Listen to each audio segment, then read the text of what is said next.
Welcome to Sessions by Monster Chats. Sessions is a new kind of show for us where we ditch the script and instead dig into the real stories behind the people in our professional lives. How do we all come together in this world of entrepreneurship, sales, and unified communications? One session at a time. All right, on today's episode, I'm going to be talking with Paige Wilhide of Paige Media. My name is Colin Mitchell. I'm the founder of Monster VoIP and the host of Monster Chats. I'm super excited. Paige and I met on a virtual networking event and connected, and I said, I got to have you on the podcast. So I'm super excited. We have some alignment. She's super passionate about video, and I'm excited for you guys to learn more about her story and some of the cool things that she's working on. Paige, welcome to the show. Thank you, Colin. It's so good to have me here. I'm happy to be here. Awesome. Thanks so much for hopping on. We met on a virtual networking event put on by Joe, which pretty much anybody on LinkedIn knows Joe, I think. Who doesn't know Joe? I know, Joe's everywhere. So, yeah. And then we connected for a brief conversation, and we're actually neighbors. You're like up the street from me, which is super We cool. are neighbors, and it's so funny because in a lot of those networking events, I feel like everybody's on the East Coast. So we're the exception here. Yeah, I think so. So let's dig in. Just tell us a little bit about yourself, like, where did you grow up? What was, all the good stuff. And then why the heck did you decide you want to become an entrepreneur? Oh my gosh. Well, I grew up in Baltimore, and I come from a long line of entrepreneurs. So my father, my grandfather on both sides were entrepreneurs. So it just kind of was in my blood. And I was always, when I was little, I was always starting new projects and new ventures. I started a library in our home and, just little things. So I was always very entrepreneurial. And when I went to University of Maryland for school, and when I guess this is the story of how I got into video. Let's talk about that, because that's what I do now. So I went to University of Maryland, and I was really antsy there. I really wanted to travel and see the world. I felt in this Maryland bubble my whole life. And there's just this free spirit part of me that really wanted to spread my wings. So after I graduated, I moved to Japan, and I lived in Japan as an English teacher for a year. I got into this program, and next thing I know, I'm just on a plane to Japan, and I don't know Japanese. I've been to Japan. I'd been to Japan once before, but briefly. It wasn't. Wait. So did you know anybody there? Was this just No. kind of planned, or you're just I'm going to move to Japan? I had applied kind of on a whim. I had applied to this program called the JET program. I don't know if you're familiar, but it's anybody who knows teaching English in Japan knows the JET program. Okay. And I applied to this program, and I was it's not a very high chance I'll get in, and we'll see what plan B is when that comes up. But I got in. Did you just kill it on a video interview or what? It was an in-person interview. Okay. And you know what? I cried in the interview. I remember at the end being I just want to travel the world, and I just feel this call to be in Japan, and I don't know what it is. And I teared up in front of these very professional, suited Japanese people. And I guess that was the beginning of my storytelling and tapping into emotions, through my storytelling. They're we gotta let this girl in. Exactly. Yeah. They're she's got something different. So, if you guys ever want to go to Japan, cry in the interview. There you go. There's your tip. Yeah. So, next thing I know, I was on a plane to Japan, and it was quite a culture shock experience for me. I couldn't communicate when I was there. I had a really hard time at the beginning. I went through this kind of bout of depression, and I didn't want to go outside. It was tough at first. I would just go to my school and teach and then come home. And I made some I started making some really good friends, and I with them I started going to exploring different parts of Japan and these iconic things that make Japan such a culture, the photo booths and the little corner ramen shops and things like that. And I took my camera with me. And with my camera, I just started kind of shooting some video footage, putting it together, using iMovie. I didn't know what I was doing. And I put it on YouTube. And I would send the link to in my emails to my friends and family. And then these videos started getting 10,000, 20,000, up to 50,000 views. What was your secret? Were you crying in the videos? I was not crying in the videos, but that's not a bad idea. Not a bad idea. Not a bad idea, Colin. Now my wheels are turning. We could give it a shot. I'm sure there have been videos that I've cried in since then, but that wasn't what made them popular. It was, I don't really know what it was. I think it was a lot of people who had this interest in Japan and wanted to know. I really love that, because I feel there's people that they start putting videos out there, or they start creating content. It's they have this goal. I need to get all these views. I need to get, and sometimes those are the people that are just pounding their head against the wall because they don't understand why can't I get more engagement? Why can't I get more views? Why is nobody watching my videos? And when it's just organically, authentic, just doing videos, those are the type of videos that really take off. Would you agree with that? Totally. I totally agree. I tell, I work with people who want to start YouTube channels, or people who have successful YouTube channels and want to grow them. And it's really about starting with passion. You can learn the algorithm and play the algorithm and look at the data and make adjustments and blah, blah, blah, blah, blah. But if you don't have passion, it's not going to come through, And so some of the most successful YouTubers to this day started because they were excited about making videos about whatever they were talking about. And do you think it's easy to lose that once they start to see some success? Yeah, yes. People tend to lose that as you see success. There's a lot that can happen, as you become more successful, and you stay the same, but you feel like you have to step into this image of what everybody thinks that you should be, or what, this kind of alter ego that you've created for yourself. Right. So you mentioned you work with people who already have successful YouTube channels and they're really looking to grow them or do more. What are the challenges that those people have versus people that are just getting started? So the challenges that those people have tend to be I'm doing everything I've been doing. I am posting the same amount of videos I've been posting, and I'm plateauing. There's no more growth. Yeah. And they've kind of saturated their own market, their audience, right? With the same content. And for those people, it's really about let's get creative. Let's see what other kind of content can you put out there to target some other audiences, or what kind of partnerships can we create? How can you collaborate with somebody else who has an audience that doesn't know you yet and might benefit from what you have to say? It's it's the same with your business, your typical business owner that's maybe had a business for many years, has hit a certain revenue, and it's I don't understand. We're still doing the same old stuff, and it's they're not innovating. Exactly. It's about always looking forward, and some people just think what is that? The definition of insanity, right? It's you're doing the same things over and over, and you're getting the same exact results. So let's innovate a little bit and get creative. And that's what I really push those clients to do. Yeah. Okay. And then, all right, let's go back. So you were super depressed in Japan. You met some friends. You started exploring. You started doing videos.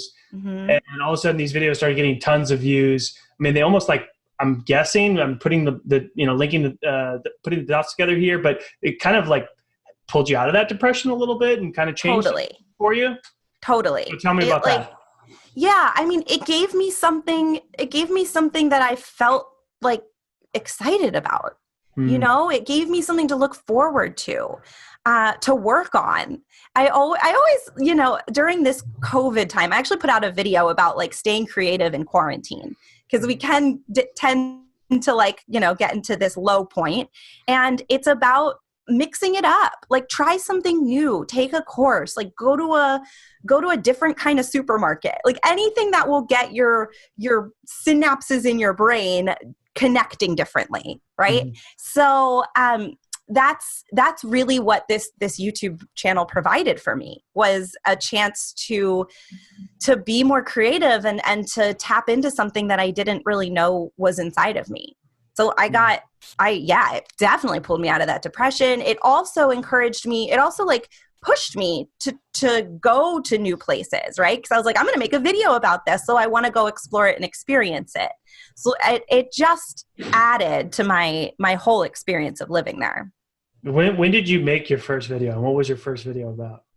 It was, I mean, my first video, the one that like really, where I really saw like the trends, the upward trends starting, was this video called, I forget what it was titled, but it was about purikura, which are these Japanese photo booths, where you take the photos, like a classic photo booth, but then there's these computers with, I don't think it was touchscreen, but it was like those stylus pens, and you can decorate them. You can put emojis on them. This was also, I just want you guys to know, this was in 2009.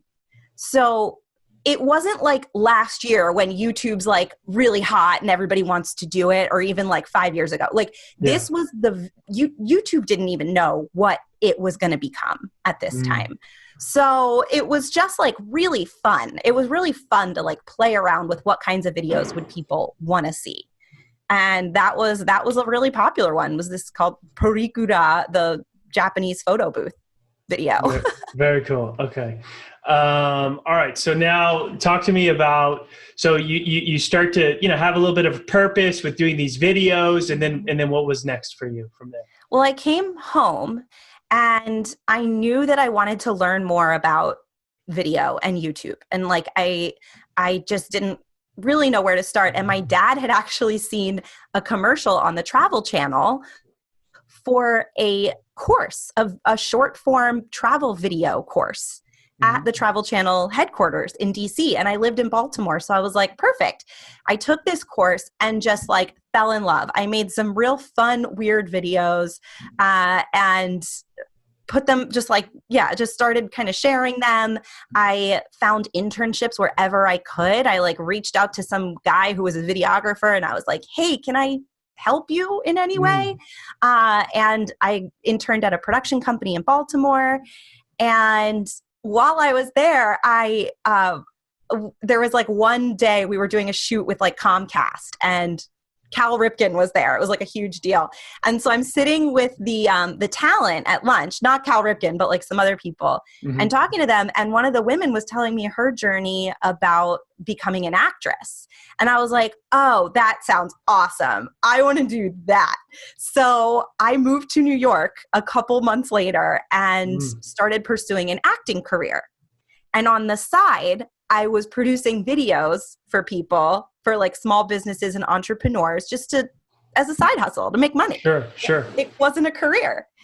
And then of course, you know, like the acting thing started not working anymore, and the video thing was just taking off. And I was like, this is it. This is what I'm going to do. It was no longer a side hustle, became a real business. Yep. Became full-time. I started hiring an editor in 2014 or 15. And then she was just like freelance working in my home, like coming in and editing in my home office. Then I had hired her full time, had an office, had a project manager. Like I started growing an agency model for my production company, and it was doing really well. It was really successful in New York City of all places. I was like, if you can make it here, you know? Oh, yeah. And so you obviously have no problem just picking up and going wherever the next place is for you. So how did you end up from New York to LA? Well, a relationship brought me to LA that is no longer present anymore in my life. And I guess that's the best way to say that. We broke up, but it was actually perfect. Like, it was exactly what I needed. He needed to move his company to LA. And at the time, I was seeing this trend with my clients. And what was happening was they no longer wanted like these high-end, high-quality video shoots, because we were working with small and medium-sized businesses, right? They wanted more quantity. They wanted to put out more videos consistently and kind of learn how to do them in-house, like with the resources they had, learn how to produce their own videos. So it came at a really perfect time, because I was like, I just felt that the agency model, the time had come with it. Like, it was kind of like it had naturally just evolved. Like, it had just naturally evolved to well, I think the transition is like a lot of people like the more real, authentic stuff, right? Where it's like you and a camera and that's it, nothing fancy, not a lot of too much editing, and more consistency and shorter, right? Where it's not less like the stuff you'd see on TV type commercial, type of videos, right? So that's kind of the transition that you're talking about. And totally. Yeah. And it became like there was more tools and software and things that made it easier for you to do videos yourself. But there's still a lot of questions that people have about, well, what do I do about my videos? Or where do I post my videos? Or what's proper video etiquette and things like that, which is kind of your focus now, right? Totally. It's a lot of that. And it's a lot of fear of showing up. I find that a lot of people get stopped when it comes to, now that it's their responsibility to record their own videos, they don't have to show up at a video shoot. They put it off and procrastinate. And it's like, okay, well, what's the deeper thing behind that, right? Like, what is the story that you've been telling yourself that maybe you don't deserve to show up, or you don't think you know enough, or you don't think you're the expert, or you feel like people will judge you, right? So there's a lot of coaching that comes along with the work that I do as well. Okay. And something I struggle with video is like, I like to do like the spur of the moment where I feel inspired to talk about something and then do a video. But sometimes when you leave it to that, then it doesn't get done as consistently as I know it should. Right. Yes. So it's like kind of finding a balance between doing that and then also doing like batches of content where like maybe on a Monday you do 4 videos and you have 4 out of your 5 videos for the week or something like that. What sort of feedback do you have on that? Well, I'm all about having a hybrid strategy of the pre-planned, pre-produced, batched content versus the spur of the moment, probably more like, I would say more live content, right? Where you can just kind of hop on a live and go. And there is room for both of those inside of a video strategy. It really just depends on what works for you, and I help a lot of my clients sort of figure out what's the cadence, like what is it that we're going to be putting out, how often, and which ones are going to be live and spur of the moment and support the batched content, right? It's got to all kind of tie together. But that's a lot of like the strategizing that I help people with. Okay. And what would you tell people that are like knowing they should be doing video and they're not, and are just trying to get started? I think the thing that I find with a lot of people when they know that they're supposed to do video and they don't, it's this feeling of overwhelm, because there's all of that whole list of gear that you can get and all the things that we see other people doing, right? We're comparing our first draft to someone else's 300th draft. And that keeps us from not doing the video. See, I like to see what people are doing because I want to know how, like, can I do something different? Like, I don't want to do what everybody else is doing. Yes. Yeah. You and I are the same with that too. Like I love innovating and trying new things. And like, if I see that somebody else did the same thing that I wanted to do, I won't do it. It'll like turn me off from doing it. Yeah, Yeah. exactly. And my business partner, Chris, he's the same way, right? So like, for example, like we manage podcasts for people, and we're putting out tons of content around podcasts and for our own podcasts, and which we're doing right now. And everybody sees the same stuff where it's a static image and it's got the audio wave, and that's what everybody's doing. Or everybody's doing a short clip. It's me next to you with a headline, and so like, we don't like to do that. So a lot of our short clips are like more movie trailer style, where it's like music, who the person is and their best 2 or 3 moments.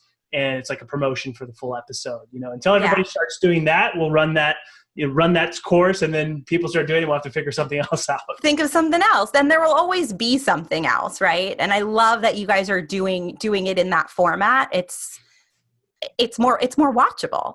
People are going to be more excited to watch something like that. Yeah.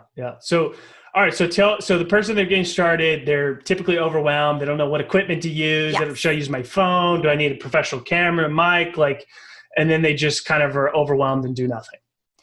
So the tips that I have for that person are, number 1, use sunlight and your cell phone. That's all you need. Just find your best light. Like, I don't know if this is going to be a video, but I always use natural light. Always. Definitely going to be a video. Oh, great. Okay, good. Well then, hi everybody. This is natural light coming in. Not, I don't know. I'm winging it. But yeah, I always use natural light as much as I can. And it's the best gift to use for video. And then use your phone. Our phones are such powerful devices for shooting video. Every new version that comes out is just a better and better camera. Yeah. So if you really don't know where to start, you already have everything you need right there. And then the other thing that I say is pick one platform to be on. Don't feel like you have to be everywhere at once, because different platforms use video differently. Like the container for video is different on Instagram than it is on YouTube. Right. So pick one place where you feel like you're going to have the most fun. Where's your primary effort? What platform? I love YouTube. I still, like, to this day, even though it's become, it's changed so much over the years. Yeah. But in terms of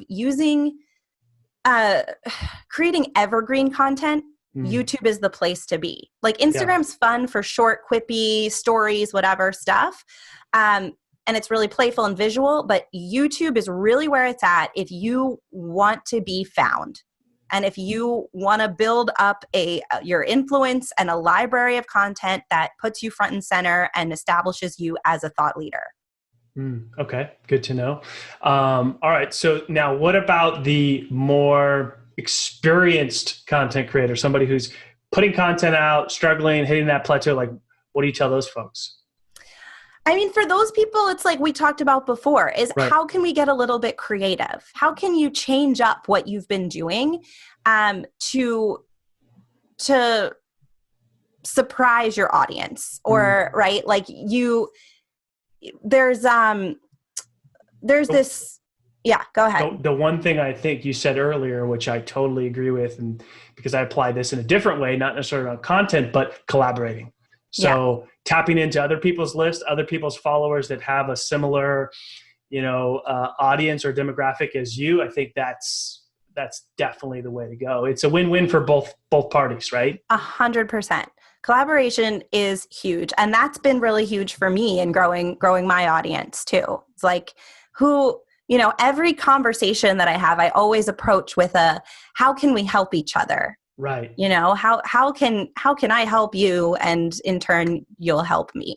And you see so much more of that right now because of the current situation. Like, everybody's just trying to do their best to survive through really tough times right now for a lot of businesses, a lot of individuals, and you see a lot of people stepping up and just doing things for nothing, helping each other with not expecting anything in return. It's really nice to see more of that.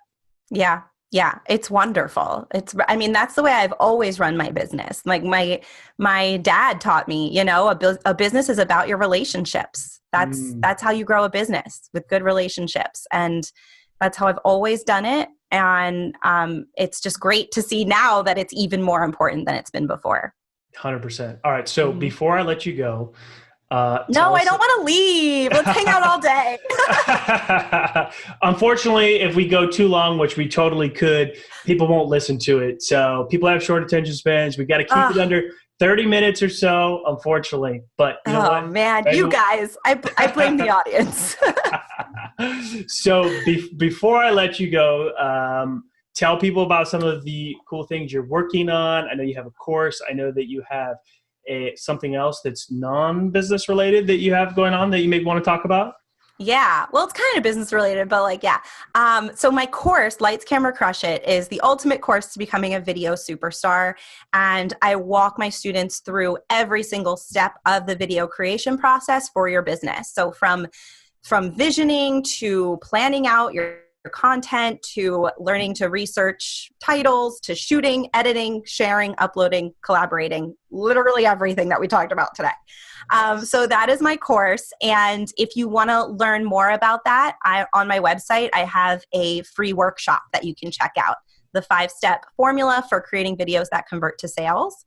So I guess we can link that somewhere. Usually I say in my YouTube videos, I'm like, the link's below, but wherever this is, I don't know. The link will be below in the show notes. In the show notes, guys. Yeah. Check out the show notes. Yeah. And so that's, if you want to check out that, it's an on-demand workshop, so you can sign up and watch it right away. And then something that I'm so excited about is that I'm starting to host murder mystery networking parties virtually over Zoom. So at the beginning of COVID, I hosted a murder mystery party for my friends. It was so much fun. And now since I've been like connecting with so many cool people, I just want to like bring everybody together in a really fun environment.